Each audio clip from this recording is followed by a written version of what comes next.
Je n'ai jamais vu vos amis, d'ailleurs, se plaindre du fait qu'on aidait les entreprises à tort et à travers. À chaque fois que j'ai proposé un amendement sur la conditionnalité des aides publiques pour faire en sorte qu'il y ait des droits sociaux, pour faire en sorte qu'il y ait des normes environnementales, vos amis, Monsieur Ciotti, et maintenant aussi vos amis du Rassemblement national, s'y sont toujours opposés. Ici, aujourd'hui, dans ce cas d'espèce, si juridiquement il est impossible d'empêcher Sanofi de vendre, oui, la question de la nationalisation ou en tout cas d'une prise de participation, pourquoi pas, se pose.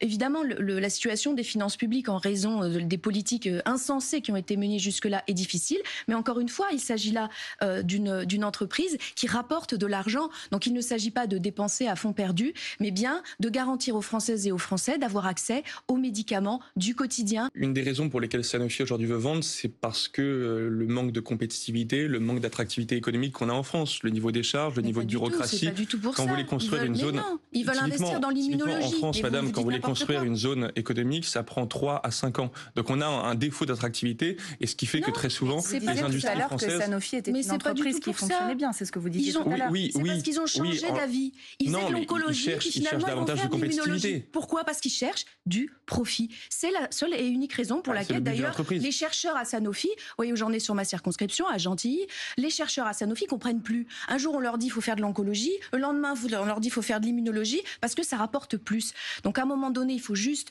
donner aux gens des perspectives de long terme. Pour ça, il faut arrêter le règne des actionnaires qui ne voient que l'évolution de la courbe des actions année après année. Il faut une vision de long terme qui soit en lien avec la santé publique. C'est aussi la raison pour laquelle le nouveau Front populaire est très attaché à l'idée d'un pôle public du médicament pour que nous puissions produire ce dont nous avons besoin en fonction de la santé, de l'état de santé des gens et pas en fonction de la courbe du prix de vente des médicaments.